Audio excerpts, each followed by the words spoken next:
ኢትዮጵያ ያላት የተፈጥሮ ጸጋ ለመስራት ዝግጁ የሆነ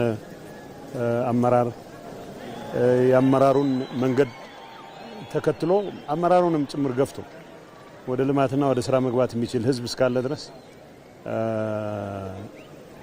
አገሪቱን በአጭር ጊዜ መለወጥ የሚቻል መሆኑን የሚያሳይ ነው። በተለይ አሁን በወለጋ በሁሉም ዞኖች ያደረግነው እንቅስቃሴ ለኔ በግሌ ወለጋ ብዙ ጊዜ ከልማት ጋር ሳይሆን ከጸጥታ ችግር ጋር ማያያዝ በጣም የተለመደ በሆነበት አንዳንዴ አሁን ሳስበው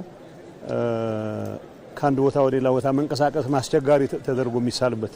አካባቢ መጥተን በዚህ ደረጃ እጅግ በጣም ተስፋ ሰጪ የሚባል እንቅስቃሴ የታየበት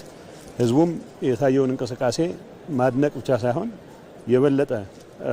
ጎልቶ እንዲወጣ የበለጠ እንዲጠናከር ለማድረግ ሙሉ ቁርጠኝነት ያሳየበት ሆኖ ስላየሁት በጣም ትልቅ ነገር ነው።